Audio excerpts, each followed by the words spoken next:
네, 저 남아공 과학 호텔 모임에서 주님 섬기고 있는 박성문 형제입니다. 또 이렇게 주님 안에서 이렇게 한 몸 된 우리 그룹 군포 번영로 모임. 예.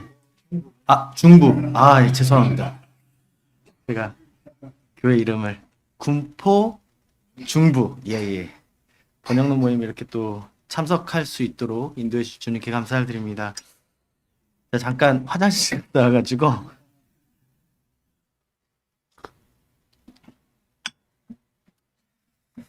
오늘은 제가 간증을 할 건데 아마 성도님들은 이제 선교지에 있는 그런 일들을 많이 궁금해 하실 것 같아요. 그래서 이제 제가 선교지에서 경험한 주님을 이렇게 좀 나누는 시간을 갖기를 원합니다.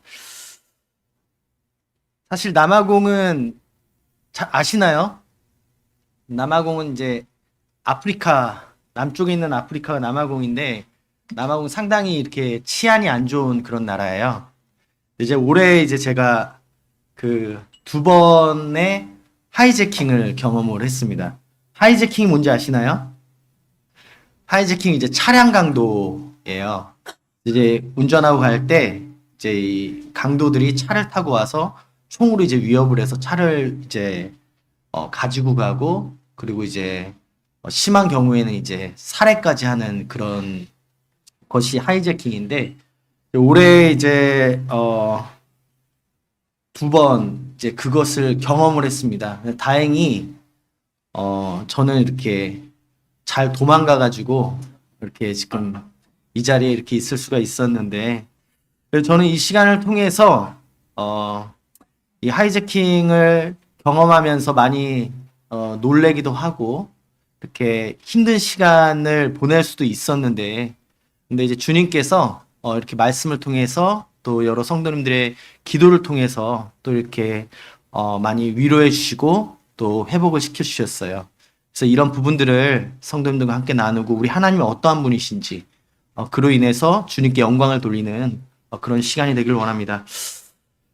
뭐 남아공은 뭐 아마도 문엄사 형제님이 이제 많이 남아공 오셨기 때문에 뭐 과학 폰테인 모임의 상황이나 이런 부분들 군포모임 성도님들께서 많이 잘 알고 계시리라고 생각합니다. 근데 이제 남아공 같은 경우는 이제 아파르테이트라고 하는 흑인 차별 정책이 이제 폐지가 되면서 이제 경제적으로 많이 이렇게 어려워졌고 뭐 전 세계적인 이제 코로나로 인해서 또 그런 영향들도 이제 상당히 크게 받았죠. 남아공의 실업률이 35%예요. 그래서 이제 젊은 청년들도 취업하기 상당히 어렵고 또 이제 그로 인해서 이제 점점 이 경제가 침체되고 또 이제 그러다 보니까 치안이 이제 점점 안 좋아지게 되는 겁니다. 그로 인해서 이제 남아공 같은 경우는 하루에 한 번 내지 많게는 한 네 번 정도, 한 2시간에서 4시간 정도 순환 정전이라고 해서 전기가 이제 정전이 됩니다. 왜냐면 다 부정부패 때문에 그래요. 그래서 이제 그 변전소를 또 꾸실레라고 하는 지역의 변전소, 남아공 이제 화력발전소인데 변전소를 지어놨는데 거기에도 입찰 비리가 있어서 변전소는 지어놨지만 발전할 수 없는 그런 변전소를 지어놨어요. 그래서 이제 지금 전력의 양이 부족하기 때문에 이제 정전이 되고 남아공 집의 특징은 뭐냐면 이제 전기 펜스들이 이렇게 있어요. 왜냐하면 도둑들이 이제 많이 들어오기 때문에 전기 펜스가 있는데 이제 전기가 나가면 전기 펜스가 가동이 안 되잖아요. 이제 그래서 점점 치안이 안 좋아지고 있는 상황입니다. 제가 이제 두 번 이렇게 하이제킹을 경험했는데 이제 첫 번째는 이제 토요일 날 저희가 그 주일학교를 이제 코로나 때문에 이제 100명 이상 이렇게 모일 수가 없어요. 그래서 토요일로 이제 그 주일학교 시간을 옮겼거든요. 그래서 이제 그때도 이제 주일학교를 마치고 집에 돌아오는 길에 제가 많이 피곤해가지고 이렇게 운전을 하고 있는데 옆에 차 한 대가 오더니 이렇게 저랑 동일한 속도로 이렇게 가고 있는 거예요. 그래서 저는 왜 안 지나가고 동일한 속도로 가고 있나? 제 차에 무슨 문제가 있어서 이야기해 주려고 하는 건가? 하고서 왜 그러냐고 그랬더니 총을 보여주면서 차를 세우라고 그런 거예요. 그때 이제 제가 얘기만 많이 들었던 하이제킹을 이제 처음 경험을 하게 된 거죠. 근데 깜짝 놀래가지고 순간 브레이크를 밟았어요. 근데 이제 쓰면 안 되거든요. 근데 브레이크를 밟고 안 쓰니까 제 차를 이렇게 막아가지고 이제 쓰게 됐습니다. 그래서 이제 3명의 이제 총을 든 강도들이 내리고 이제 저에게 다가왔는데 그때 이제 제가 약간 패닉 상태였어요. 왜냐면 한 번도 경험해보지 않은 거잖아요. 어떻게 해야지? 이러고 있는 상황 가운데서 제 차는 이제 도어락이 이제 자동으로 안 잠겨요. 근데 문도 안 잠갔더라고요. 제가 항상 잠그는데. 그래서 옆에까지 왔는데 어떻게 해야 되지 하다가 손이 순간적으로 도어락을 이제 잠갔는데 잠겼어요. 잠기고 문이 이제 이렇게 이제 안 열리게 되었죠. 그 사이에 이제 이 차를 운전했던 강도들은 이게 이제 도로에 걸쳐 있으니까 위험하잖아요. 차를 앞으로 이렇게 제 앞으로 이렇게 파킹을 했습니다. 그 순간 이제 제가 느꼈던 건 도망가야겠다. 그래서 이제 제가 도주로가 확보가 됐잖아요. 그래서 그냥 악셀레이터를 밟아가지고 막 도망갔습니다. 이제 이 친구들도 이제 놀랬어요. 다 잡은 토끼인 줄 알았는데 도망가니까. 그래가지고 이제 3명은 냅두고 2명이 이제 저를 따라왔어요. 그때 이제 주님 도와주세요. 계속 그러면서 이제 도망을 갔는데 언제까지 도망갈지 모르잖아요. 근데 반대편 차선에서 경찰이 검문을 하고 있었습니다. 그쪽으로 그냥 도망가가지고 제가 얘기를 했고 그 사이에 이 친구들이 저희 앞을 지나갔어요. 근데 참 감사하게 경찰들이 제 말을 믿고 따라갔어요. 근데 이제 이 친구들이 이제 이 경찰이 따라오니까 급하니까 중앙선도 막 넘어가지고 가다가 반대편에 있는 차와 전복을 부닥쳐가지고 차가 전복이 되어서 이제 경찰한테 이제 잡히게 되었죠. 근데 이제 그 친구들은 감옥에 있는 게 아니라 병원 가서 치료 잘 받고 집으로 갔습니다. 왜냐하면 증거가 없잖아요. 그래서 이제 제가 블랙박스가 있어서 제가 자료를 주겠다고 했는데 경찰이 연락이 안 옵니다. 두 번째는 이제 제가 그때 잠깐 열린길 선교 후원회에서 안전한 곳에 있으라고 해서 이제 한국에 한 15일 정도 있다가 다시 들어갔거든요. 그래서 이제 올해 7월 달에 이제 SABC 팀이 이제 또 오게 되었는데 그때 이제 또 그 하이제킹을 경험을 하게 됐는데 동일한 친구들이 저에게 왔습니다. 왜냐하면 지금 이제 처음 저를 따라왔다가 차 폐차하고 사람이 다쳤잖아요. 이제 저는 지금 타겟이 되어 있는 상황이에요. 그래서 바로 저에게 와서 총을 겨누었고 이제 한번 경험이 있지 않습니까? 그래서 이제 브레이크를 악셀을 밟았더니 바로 총을 격발을 했어요. 옆에 차에다가. 그 다음에 또 도망가는데 뒤에서 한 발을 더 쐈어요. 근데 그때는 이제 그 청년 2명이 같이 타고 있었는데 이게 총을 보여주는 거하고 쏘는 거는 또 이게 다르더라고요. 그래서 계속 쏘게 되면 사고가 날 수도 있고 저는 선교사니까 그렇다고 제가 죽어도 된다는 건 아니지만 다른 청년들이 다치게 되면 이제 좀 어려움이 될 수가 있잖아요. 그래서 세워야 되나 하는 그런 갈등 가운데 있을 때 또 경찰이 있었어요. 그래가지고 이번에는 이 친구들이 경찰을 보자마자 유턴을 해서 도망갔습니다. 왜냐하면 또 지나가면 제가 또 리포트하면 자기네가 또 이제 쫓겨야 되는 상황이 되다 보니까 참 이런 일들 경험하면서 참 어려웠죠. 어렵고 이제 처음에 이제 그 일을 경험하고 이제 돌아오는 길 가운데 계속 주님 앞에 질문을 했어요. 주님 왜 이 일이 저에게 일어난 것입니까? 전 이해가 되지 않았어요. 왜 주님이 제가 어디 맛있는 거 먹고 놀다가 온 것도 아닌데 주일학교 하고 그렇게 왔는데 왜 이런 일을 저에게 허락하셨습니까?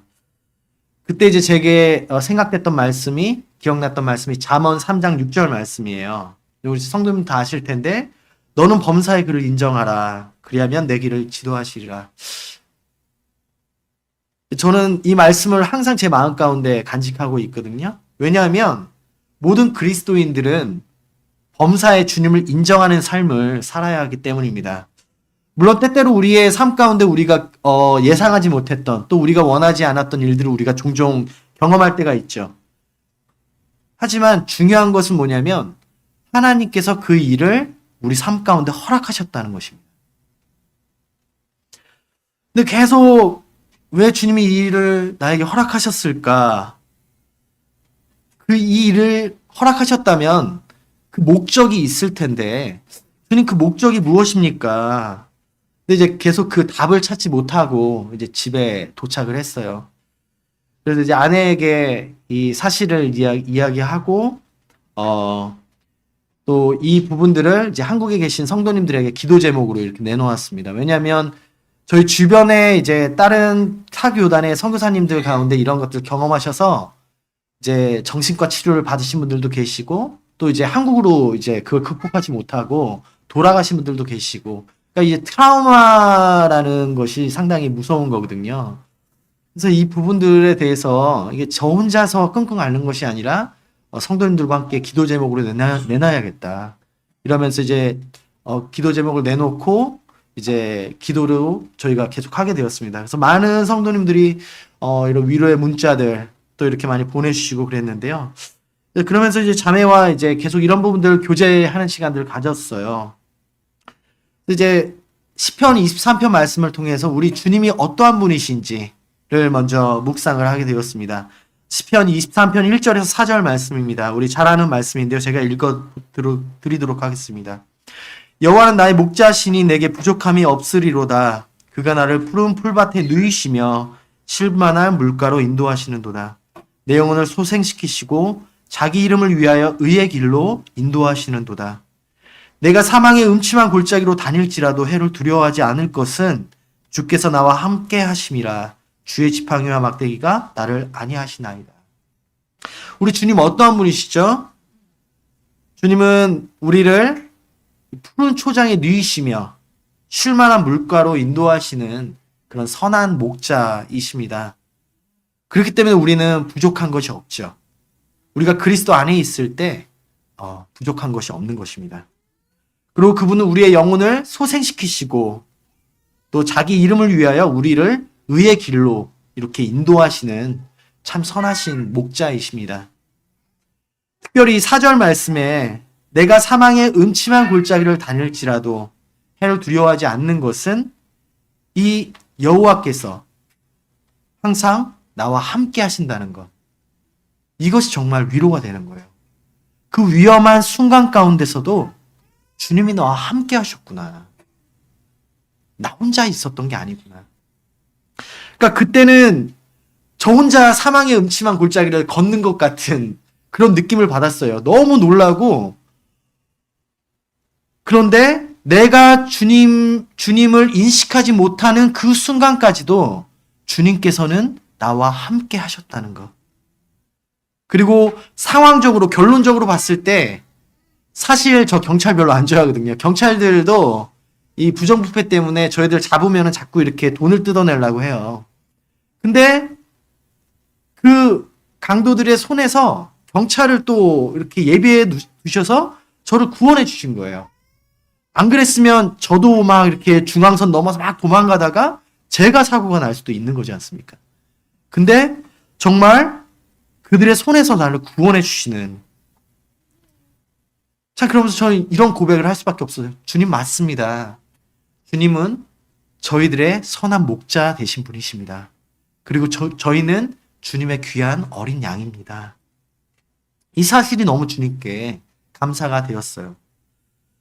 그리고 시편 62편 1절 2절 말씀입니다. 나의 영혼이 잠잠히 하나님만 바라며 나의 구원이 그에게서 나오는도다. 오직 그만이 나의 반석이시요 나의 구원이시요 나의 요새시니 내가 크게 흔들리지 아니하리로다. 주님 어떤 분이시죠? 우리의 요새가 되시고 우리의 반석이 되신 우리의 구원이신 분이 바로 우리 주님이시죠. 이 주님이 우리와 함께 계실 때 우린 영적으로 흔들리지 않습니다. 왜냐하면 우리의 반석이신 주님은 견고하시기 때문이죠. 주님은 우리를 죄 가운데 있었던 우리를 그 십자가의 죽으심으로 말미암아 우리를 구원해 주신 그 구원의 반석이시죠.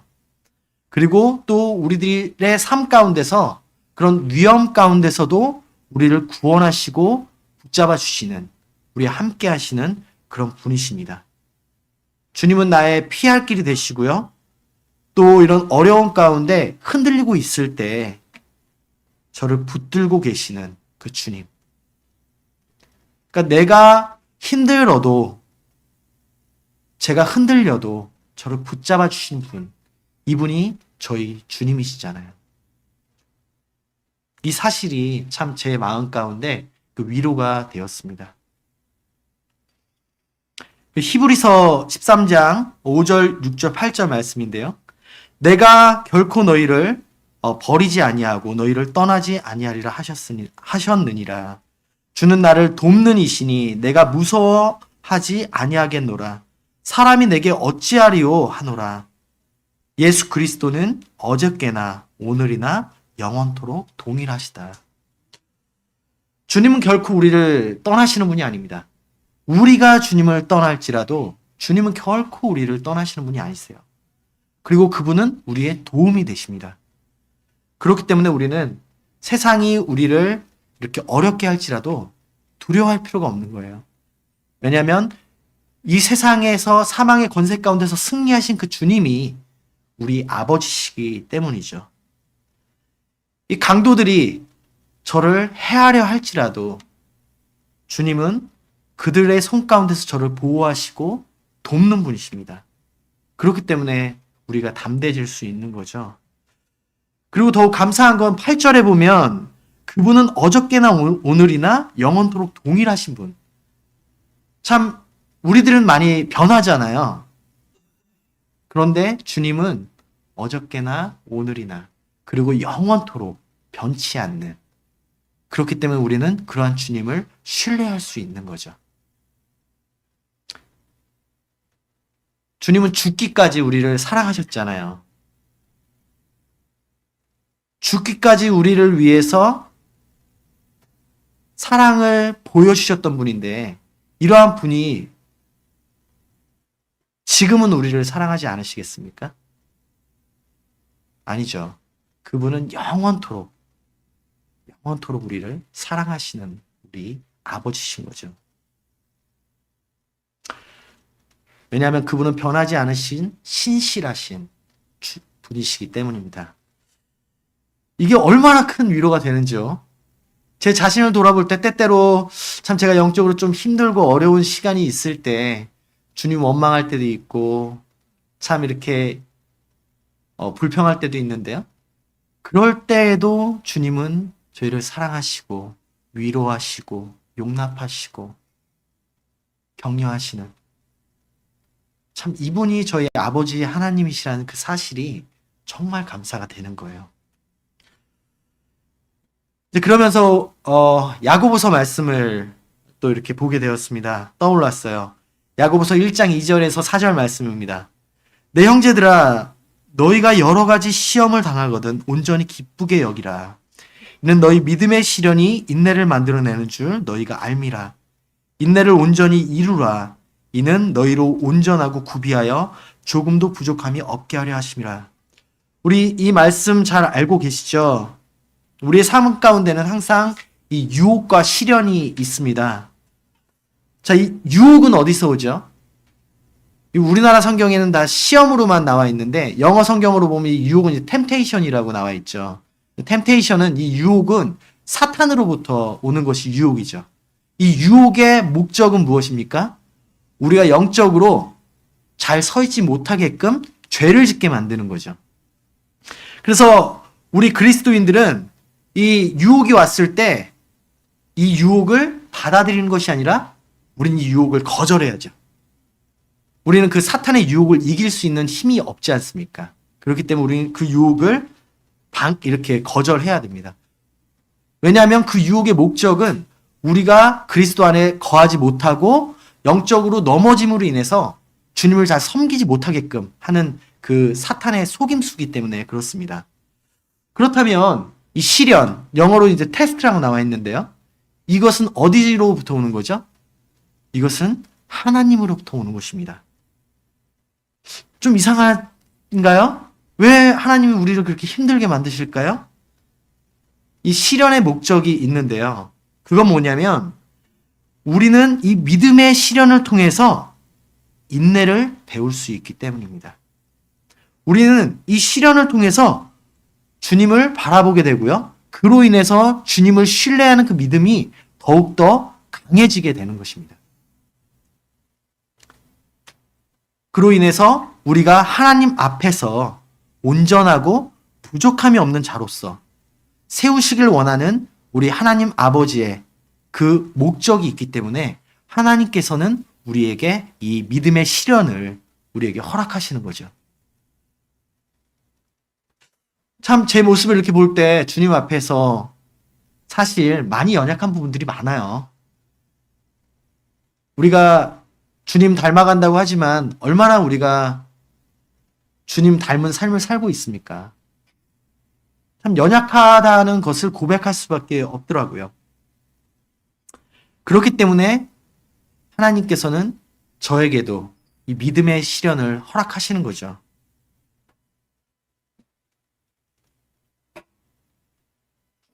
그렇다면 우리는 이 믿음의 시련을 어떻게 받아들여야 될까요? 이것은 하나님께로부터 온 우리가 인내를 통해서 하나님 앞에서 온전한 자로 바로 서게끔 하는 그 시련이기 때문에 우리 그리스도인들의 자세는 적극적으로 이 믿음의 시련을 받아들여야 되는 거죠. 참 우리는 그 하나님의 자녀로서 이렇게 의롭게 되었습니다. 하지만 우리가 하나님께서 우리를 의롭게 만드신 그 신분에 맞는 삶을 살기 위해서는 우리가 성화의 삶이 필요하죠. 그러기 위해선 우리에게는 믿음의 시련이 반드시 필요합니다. 왜냐하면 그러한 믿음의 시련을 통해서 우리가 영적으로 그리고 우리의 신분에 맞는 그런 의로운 삶을 살아갈 수 있는 하나님의 자녀들로 주님이 훈련시키시기 때문입니다. 물론 그 가운데서 우리는 넘어지면서 또 실수할 때도 있고 또 실패할 때도 있지만 그때 주님은 우리에게 어떻게 하시죠? 우리를 이렇게 책망하거나 나무라시나요? 그런 분 아니시죠. 격려하시고 또 때때로 우리가 실패로 인해서 넘어지고 주님 앞에 나올 때 우리를 위로하시는 분이 바로 우리 하나님 아버지시죠. 저도 이제 아이가 4명이 있는데 이제 아이들을 키우면서 참 하나님 아버지의 마음을 많이 압니다. 저희 이제 막내가 이제 늦둥이여서 2살인데 사고도 많이 쳐요. 근데 이 사고를 치면은 이렇게 어떨까요? 이렇게 막 예를 들어서 뭐 사고까지는 아니지만 이제 걸음마를 배우는데 넘어질 때가 있잖아요. 이렇게 실수를 합니다. 근데 이제 와서 이제 엄마 아빠한테 이렇게 오면은 제가 어떻게 하죠? 그것도 똑바로 걷지도 못하니? 이렇게 하나요? 어휴 잘했어. 괜찮아. 그게 이제 부모의 마음이잖아요. 인간적인 부모도 자녀들에 대한 사랑이 그렇게 클지한데 우리 하나님 아버지의 그 사랑은 어떨까요? 감히 우리가 상상할 수 없을 만큼 형언할 수 없을 만큼 크신 사랑을 갖고 있는 분이 하나님이시잖아요.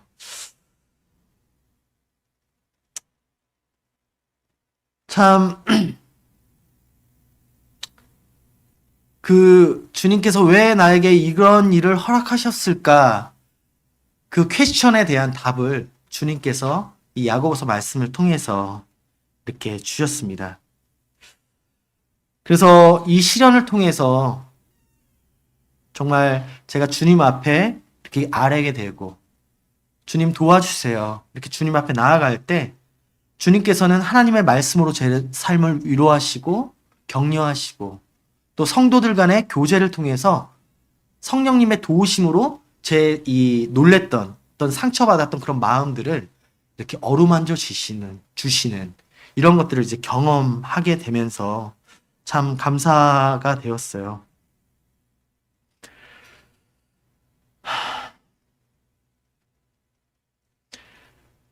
그 데살로니가 전서 5장 16절에서 18절 말씀입니다.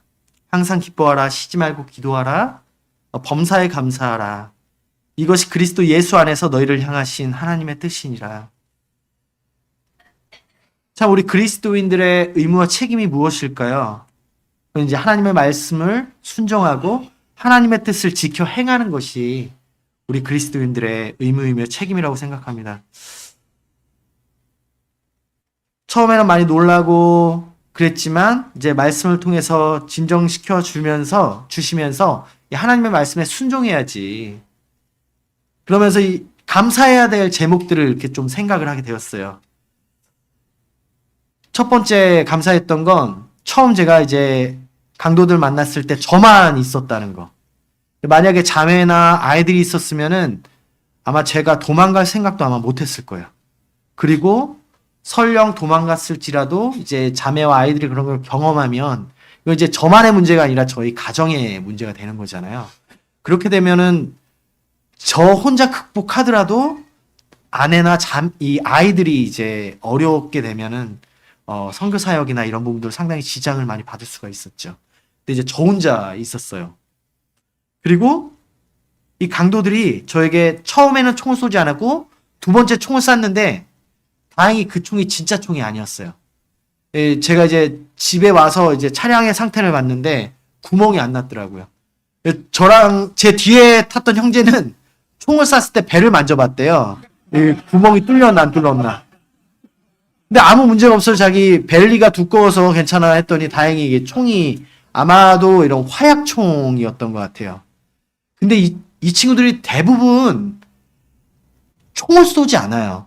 총을 쏠 때는 이제 이 살인 청부를 해서 이제 이건 차량 강도가 아니라 이제 살인 청부업자들은 총을 쏩니다. 근데 이 하이제커들은 총을 쏘지 않아요. 왜냐하면 차를 쏘게 되면 차가 데미지를 입으면 자기네가 이제 판매하거나 이런데 이제 그 가격이 낮아지잖아요. 그리고 총을 쏘면은 이 가중 처벌 때문에 만약에 경찰에 구속이 되면은 더 이제 중형에 처해지기 때문에 총을 절대 안 써요. 한인 사회에서 강도를 만난 적은 총을 쏜 경우는 없다고 하더라고요. 근데 저에게 총을 쐈다는 건 그만큼 이 사람들이 화가 나 있는 겁니다, 지금. 근데 감사하게도 진짜 총이 아니었던 거예요. 얼마나 화가 났으면 가짜 총을 그렇게 쐈을까요?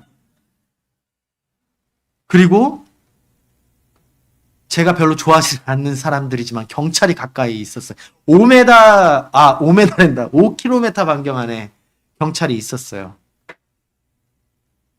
경찰이 없었으면 되게 그 위험한 상황들이 많이 있을 수가 있는데 경찰이 이제 5km 반경에 있었기 때문에 제가 그런 상황들을 모면할 수 있었던 거죠.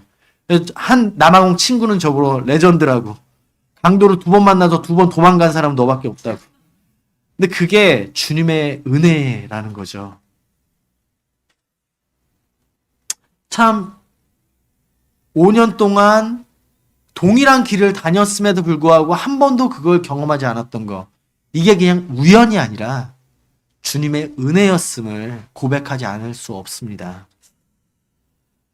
참 이 일을 통해서 이 고린도후서 말씀을 묵상하게 되는데요. 이 고린도후서 11장 23절에서 27절 말씀을 통해서 이 초대교회의 복음을 위해서 살았던 이 사도들의 삶을 묵상을 하게 되었어요. 이 고린도후서 11장 23절에서 27절 말씀입니다.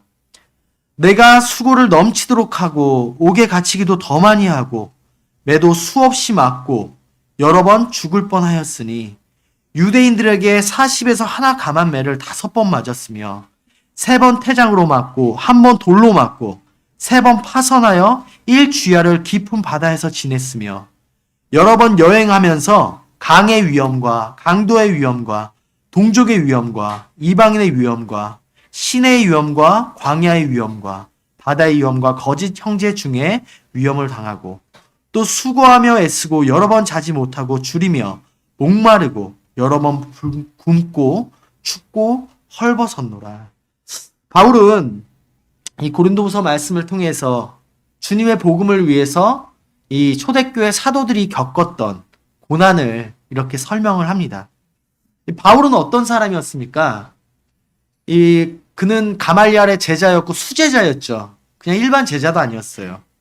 바리새인 중에 바리새인이었던 그런 사람이었습니다. 그는 그냥 그 자리에 그대로 있었으면 이렇게 존경을 받으면서 편하게 이렇게 주님을 섬길 수 있었던 그런 사람이었죠. 그런데 하나님의 계획은 달랐죠. 그는 다메섹 도상에서 이제 예수님을 만나게 되고 그의 삶은 완전히 이렇게 바뀌게 되었습니다. 그리고 그는 주님의 복음을 위해서 평생 자신의 삶을 드렸죠. 하지만 그는 이 많은 어려움과 역경 가운데서 주님을 전하는 일을 포기하지 않았습니다. 그리고 그는 멀리 로마까지 가서 예수 그리스도의 복음을 전했고요. 그의 마지막은 주와 복음을 위해서 순교하는 그런 삶을 살게 되었죠.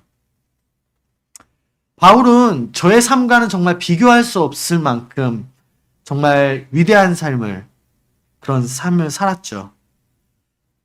근데 이 바울이 주님의 복음을 위해서 받았던 그 열거하는 그 많은 그 고난들 가운데 저는 하나 경험한 거예요.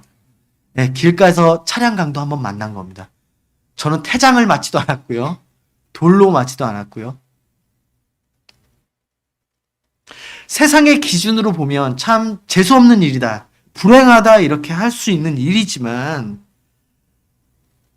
그런데 주님의 복음을 위해서 살다가 선교제 갔다 오다가 강도를 만난 것이 불행인가요? 이건 불행이 아니라 영광스러운 것만.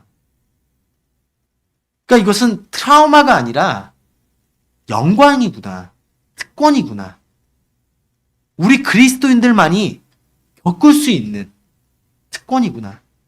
제가 만약에 뭐 여행 유튜버여가지고 여행하다가 촬영 강사를 만났으면 정말 불행한 거죠. 그런 유튜버가 하나 있더라고요. 남아공에서 히치하이킹 하다가 강도들 차에 타가지고 두들겨 맞고 옷 벗기고 뭐 핸드폰, 시계, 바지까지 벗기는 거를 차마 바지는 붙잡아서, 그런 유튜버가 있었어요. 그랬다면 그게 불행한 일이지만, 정말 주님의 복음을 위해서 선교지에 갔다가 돌아오는 길에 강도를 만났다면 이게 불행한 게 아니라 그리스도의 고난에 참여한 그런 영광스러운 일이라는 것입니다.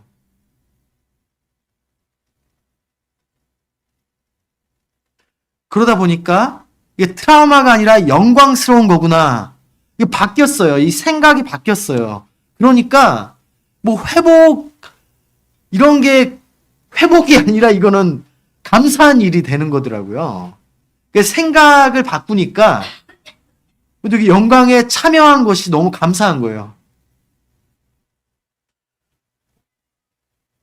그래서 이 일이 저의 감사의 제목이 되었어요. 제가 선교사로 헌신하게 된 말씀이 골로새서 1장 21절에서 24절 말씀인데요. 전에 악한 행실로 떠나 멀리 마음으로 원수가 되었던 너희를 이제는 그의 육체의 죽으심으로 말미암아 화목하게 하사 너희를 거룩하고 흠없고 책망할 것이 없는 자로 그 앞에 세우고자 하셨으니, 만일 너희가 믿음에 거하고 터 위에 굳게 서서 너희 들은 바 복음의 소망에서 흔들리지 아니하면 그리하리라. 이 복음은 천하 만민에게 전파된 바요 나 바울은 이 복음의 일꾼이 되었노라. 나는 이제 너희를 위하여 받는 괴로움을 기뻐하고 그리스도의 남은 고난을 그의 몸된 교회를 위하여 내 육체에 채우노라. 제가 이 말씀을 읽으면서 주님께 이런 고백을 했었습니다. 주님, 바울은 주님의 몸된 교회를 위하여 받는 그 고난을, 그리스도의 남은 고난을 받을 때 기뻐한다라고 이렇게 고백을 했습니다. 이런 바울의 고백이 나의 고백이 되기를 원합니다, 주님. 저도 주님의 몸된 교회를 위해서 그리스도의 남은 고난을 제 육체에 채우기를 원합니다. 이런 고백을 하게 되었어요. 왜냐하면 예수님의 공생애를 우리가 살펴보게 되면 예수님의 삶은 고통스러운 삶이었습니다. 여우도 굴이 있고 새들도 다 둥지가 있는데 주님은 거할 데도 없으셨고 또 마지막에는 십자가에서 우리의 죄를 위해서 죽어주셨잖아요. 예수님의 삶은 고난이었어요. 세상의 기준으로 봤을 때. 하지만 예수님께서 십자가에 달리실 때 고통스러우셨지만 억지로 하지 않으셨잖아요. 기쁨으로 하셨습니다. 왜냐하면 그 십자가의 죽으심을 통해서 우리를 구원하시는 그 목적이 있으셨기 때문에. 하나님 아버지께서 왜 그의 독생자 예수 그리스도를 십자가에 못 박아야 했는지 그 목적을 예수님은 분명히 아셨기 때문에 그 십자가를 지실 때 많은 사람들이 예수님에게 돌을 던지고 침을 뱉고 멸시하고 조롱하고 주님을 십자가에 못 박았지만 주님은 그것을 기쁨으로 하셨다는 거죠. 마치 이 산모가 고통 가운데 있지만 그 고통이 아이의 그 얼굴을 딱 봤을 때 싹 잊어버린다고 하더라고요. 그와 같이 주님의 마음도 그러셨잖아요. 지금 예수님은 이제 하나님 보좌 우편에 앉아 계시죠. 그렇다면 그리스도의 남은 고난은 누가 감당해야 될까요? 예수 그리스도의 십자가의 희생을 통해서 복음을 통해서 구원받은 그리스도인, 우리 그리스도인들이 예수 그리스도의 남은 고난을 우리의 육체에 채워야 하는 것이죠. 이것은 하나님의 은혜를 안다면 우리의 삶이 그런 고백을 할 수밖에 없는 것이죠. 제가 남아공에 간 지 6년이라는 시간이 흘렀습니다. 참 시간이 빠르죠. 제가 남아공 가기 전에 모임에 와서 이렇게 간증했던 게 생각이 나는데요. 이 마가복음 8장 35절 말씀으로 참 이렇게 위로가 되었어요. 누구든지 자기 목숨을 구원하고자 하면 잃을 것이요. 누구든지 나와 복음을 위하여 자기 목숨을 잃으면 구원하리라. 참 하나님 참 놀라운 분이시죠. 우리가 우리의 생명을 지키려고 하고 구원하려고 하면 두려워져요. 그런데 죽으면 죽으리라고 그런 고백을 했던 이 에스더의 고백처럼 믿음으로 우리의 삶을 주님께 드릴 때 주님께서는 세상이 우리에게 줄 수 없는 평안을 우리에게 허락하십니다. 사실 아직도 이렇게 운전할 때 긴장이 돼요. 항상 이렇게 백밀러로 보고 어떤 차가 나를 따라오지 않나 이제 그런 것들이 있지만 주님이 나와 함께 하신다는 그 사실 그리고 나를 보호하시고 안위하신다는 그 사실이 참 위로가 됩니다. 사실 강도들이 제 지갑을 갖고 갈 수도 있고요. 제 차, 휴대폰, 심하면 제 생명까지도 갖고 갈 수 있죠. 하지만 하나님께서 우리에게 허락하신 영원한 생명, 하늘의 소망, 이것은 그들이 갖고 갈 수 없어요. 뺏어갈 수 없습니다. 어떠한 것이 귀합니까? 우리의 핸드폰, 지갑, 이런 게 성도님들의 삶 가운데 가장 귀한 건가요? 심지어 성도님들의 목숨, 귀하죠. 하지만 우리의 소망이 어디에 있습니까? 주님 나라에 있잖아요. 우리가 예수 그리스도를 통해서 구원받은 이 영생, 하늘의 소망, 이것은 그 누구도 우리에게서 뺏어갈 수 없는 겁니다. 이것이 정말 위로가 되는 거예요. 정말 주님 우리에게 얼마나 귀한 걸 우리에게 주셨습니까? 참 이런 어려운 시기를 겪는 동안에 하나님이 어떠한 분이신지 그분을 경험할 수 있어서 감사가 되었고요. 그분과 더 친밀한 교제를 할 수 있도록 이 일을 허락하신 주님께 감사가 되었어요. 그래서 우리는 하나님께로 오는 이 시련을 믿음의 시련이라고 하는 거죠. 이런 어려움을 통해서 우리가 주님과 더욱더 친밀한 교제와 사귐을 가질 수 있고 그러므로 인해서 우리가 주님을 더 알아갈 수 있고 그로 인해서 우리의 믿음이 더욱더 주님 안에서 영적으로 성장할 수 있는 그런 기회가 될 수 있다는 것입니다. 그로 인해서 우리가 육체적인 어떤 환경적으로 봤을 땐 어렵지만 힘들지만 우리가 주님과 동행하는 것이 세상이 이해할 수 없는 그런 축복인 것을 고백을 드립니다. 주님은 이미 이 세상을 이기셨고요. 네, 우리는 하나님의 자녀이기 때문에 예수 그리스도의 승리가 우리의 승리가 됩니다. 그래서 그런 주님을 찬양하게 됩니다. 그러던 중에 이제 약간의 변화가 있는데 이제 최영재님께서 이제 과학 모임을 이제 영적으로 좀 독립시키시길 이렇게 기도하고 계셔요. 그래서 이제 전임 사역자를 세워서 이제 현지 형제들이 좀 이렇게 사역을 할 수 있게끔 좀 이렇게 저희가 일선에서 좀 빠지고 이렇게 현지 형제들이 사역을 할 수 있게끔 하기를 원하시고 기도하고 계신다는 말씀을 들었을 때 사실 이제 저희 가정은 이제 도시 사역하고 이제 캠퍼스 사역을 좀 위해서 기도를 했었어요. 저희 같은 경우는 이제 남아공이 아프리카지만 이 미국과 같은 나라예요. 아프리카의 미국과 같은 나라입니다. 그래서 이 비자 받기가 상당히 어려워요. 그래서 이제 저희 같은 경우는 자매가 이제 학생 비자로 이렇게 있습니다. 그래서 자매가 이제 내년 2월부터 또 학교를 다녀야 돼요. 학교를 다니다가 대학교를 다니다가 이제 코로나 때문에 이제 온라인 수업으로 이렇게 바뀌고 또 이제 저희 이제 늦둥이 또 출산하고 막 그러면서 학교 이제 못 갔거든요. 지금 휴학 상태 가운데 있는데 이제 내년 2월이면 이제 학교를 가야 합니다. 근데 이제 저희들에게 이제 주님께서 보여주신 말씀이 있는데요. 이사야서 43장 19절에서 21절 말씀입니다. 보라 내가 새 일을 행하리니 이제 나타낼 것이라 너희가 그것을 알지 못하겠느냐 반드시 내가 광야의 길을 사막의 강을 내리니 장차 들짐승 곧 승냥이와 타조도 나를 존경할 것은 내가 광야의 물을 사막의 강들을 내어 내 백성 내가 택한 자에게 마시게 할 것임이라. 이 백성은 내가 나를 위하여 지었나니 나를 찬송하게 하려 함이라. 참 남아공을 생각할 때 참 영적으로 광야 같고 이 사막과 같은 나라예요. 기독교 국가라고 하지만 정확한 예수 그리스도의 복음을 알지 못하는 정말 영적으로 봤을 땐 상당히 영적으로 심각한 상황 가운데 메말라 있는 그런 나라입니다.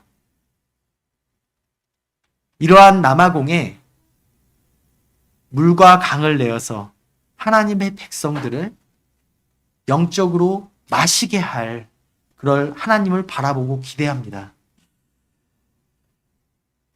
참 점점 이 치안이 안 좋아지면서 사실 초반에 저희가 하이제킹 경험하기 전에는 남아공은 아프리카는 좀 사람 모으는 데는 어려움이 없다라는 생각을 했었어요.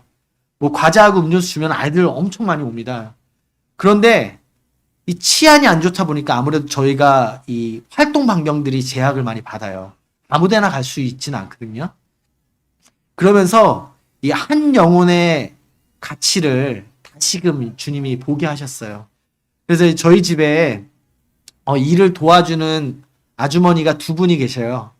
한 명은 남아공 분이고 한 명은 이제 짐바브웨이라고 하는 이제 외국 분이에요. 근데 이제 그분들에게 주님께서 복음을 전하는 마음들을 주셔서 계속 복음 교제를 하고 있어요. 그런데 참 이분들을 볼 때 하나님 믿는다고 해요. 심지어 born again Christian이라는 영어를 씁니다. 거듭난 그리스도인이라고 해요. 우리 성도님들 교제하시다가 어떤 분들 교제하실 때 구원받았습니까? 했을 때 저는 거듭난 그리스도인이라 하면 뭔가 기대가 있죠. 이 사람 인격적으로 하나님 만난 거 아니야? 이런 기대감이 있으시잖아요. 저도 그런 기대감이 있었어요. born again을 사용해서 어라 이 친구 봐라. 근데 그 안에 예수 그리스도의 복음이 없어요. born again 크리스찬의 의미를 몰라요. 하지만 이 사람들은 어떤 이 종교심들이 있고요. 또 하나님의 말씀을 받는 자세들이 상당히 좋아요. 그래서 많은 영혼은 아니지만 이 영혼들에게 복음을 전하고 있습니다.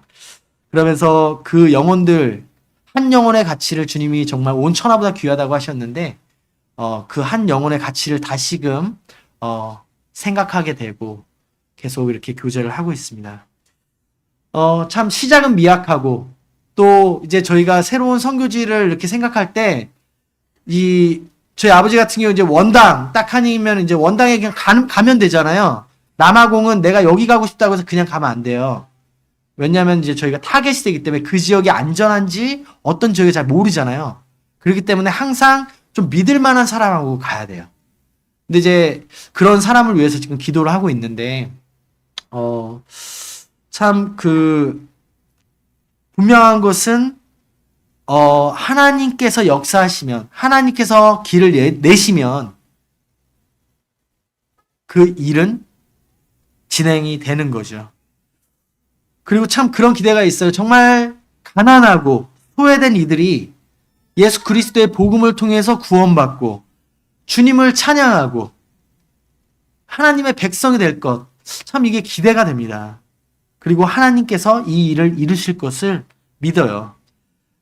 참 이렇게 저희들의 앞길이 참 안개와 같고 잘 모르지만 이 출애굽기 13장 21절 22절 말씀을 통해서 주님께서 위로하십니다.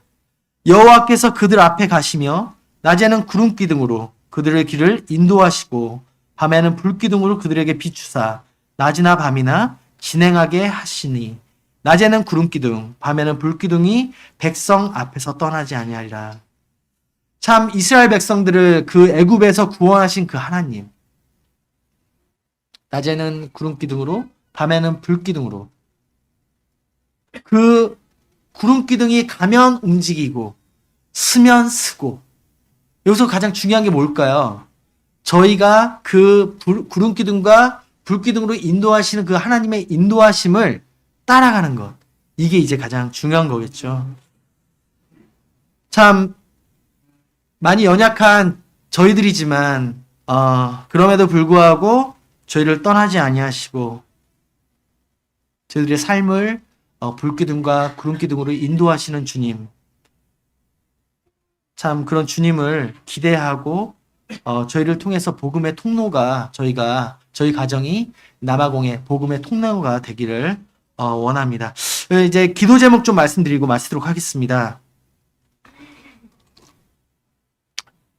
첫 번째 기도 제목은 이제 과학 모임 성도들이 영적으로 독립할 수 있도록 이렇게 기도해 주시면 감사하겠고, 두 번째로는 현지인 사역자가 아마 세워진 걸로 이렇게 정해져 있어요. 움튼지 형제라고 참 귀한 형제인데 이 형제가 잘 세워질 수 있도록. 그리고 이제 세 번째는 이제 과학 모임이 이제 믿음의 가정이 생겨날 수 있도록 사실 이 청년 때 믿음은 모릅니다. 이 결혼을 통해서 진짜 이 믿음이 나오거든요. 근데 이제 참 남아공의 이 가정의 이 환경들을 보면 성적으로 문란하고 또 이런 체계들이 안 잡혀 있기 때문에 참 믿음의 가정이 쉽지가 않습니다. 그래서 저희 계속 젊은 청년 형제 자매들이 그 안에서 믿음의 가정을 꾸릴 것들에 대해서 기도를 하고 있는데, 믿음의 가정을 위해서 이렇게 기도해 주시면 감사하겠고, 저희 문화명을 통해서 들으셨는지 모르겠지만 저희가 살고 있는 프레토리아 지역 옆에 이제 베델체풀이라고 남아공 현지 모임이 있어요. 이제 영국 쪽에서 이제 오신 선교사님들이 이제 세운 모임인데 지금은 한 30명 정도밖에 안 됩니다. 그래서 이제 주일학교도 없고 주일날이 있는데 이제 유스 미팅 같은 게 없어서 저희 최영재님하고 이제 저희가 이제 11월 달부터 이제 유스 미팅을 시작을 했어요. 그 이유는 뭐냐면 이제 젊은 학생들에게 복음을 전하고 이들이 이제 구원받고 모임에 더해지기를 원하는 마음이 있습니다. 왜냐하면 지금 대부분 성도님들이 이제 연로하신 분들이 대부분이에요. 이제 그러다 보면 어떻게 될까요? 교회가 이제 문을 닫게 되는 거죠. 예, 지금 예전에는 한 150명 정도 모이던 모임이 지금 30명 정도밖에 안 됩니다. 그래서 이제 이 유스 미팅을 통해서 이 아이들이, 젊은 사람들이 구원을 받고 이 모임에 더해져서 이 베델체풀이 영적으로 이렇게 다시 부활할 수 있도록 이렇게 기도해 주시면 감사하겠습니다.